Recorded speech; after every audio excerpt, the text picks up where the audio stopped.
मुख्यमंत्री एकनाथ शिंदे हे त्यांच्या साताऱ्यातल्या दरेगावी 3 दिवस मुक्कामाला आलेले आहेत। या मुक्कामादरम्यान त्यांनी शेतामध्ये फेरफटका मारला, गाईगुरांना खाऊ घातलं। याबाबतचा व्हिडिओ त्यांनी आपल्या एक्स अकाउंटवर पोस्ट केलाय। त्यांच्या या दरेगावच्या मुक्कामादरम्यान त्यांच्याशी आमच्या प्रतिनिधींनी संवाद साधला, आपण पाहूया। साहेब आपल्या सोबत आहेत। साहेब काय सांगाल, तुम्ही इथं विश्रांती घेत असताना या शेतीची पाहणी करा। अरे गावाला आल्यावर काय शेती बघणारच ना, शेतीकडे आपोआप पाय वळणारच। कारण मी शेतकरी आहे, शेतकरी कुटुंबातला शेतकऱ्याचा मुलगा आहे, त्यामुळे इकडे आलो की मला काही चैन पडत नाही। आता हे सगळं थोडंसं मुंबईकडचं सगळं जे काही स्ट्रेस आहे, टेन्शन आहे, इकडे आल्यावर थोडं निवांत होतो।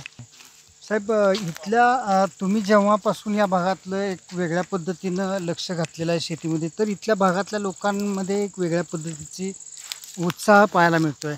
मी आता बांबूची लागवड करायला सांगितली आणि जिल्हाधिकाऱ्यांना मी धन्यवाद देईन। त्यांनी 8,000 हेक्टरचा शेतकऱ्यांचा कन्सेंट घेतला आहे, म्हणजे त्यांच्यावर करार केला आहे। 7 लाख रुपये हेक्टर जमिनीला अनुदान बांबूसाठी दिलं जातं आणि 1 लाख हेक्टर जमिनीत बांबूची लागवड करण्यासंदर्भात आज आम्ही त्यांना एक टार्गेट ठेवलेलं आहे। तो सुरू असताना इथल्या जे जमिनी आहेत ते अनेक मोठमोठे लोक, बिल्डर लोक खरेदी करताना पाहायला मिळते। ते त्या प्रकरणाची सध्या आता काय बेकायदेशीर खरेदी कुणालाही करता येणार नाही।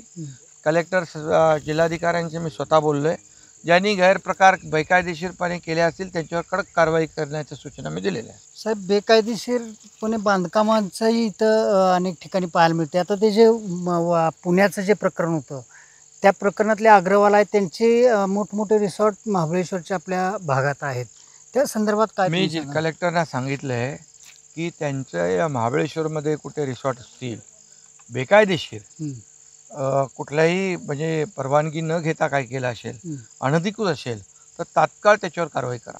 राहुल तपासे, एबीपी माझा, दरेगाव, सातारा। एबीपी माझा, उघडा डोळे बघा नीट।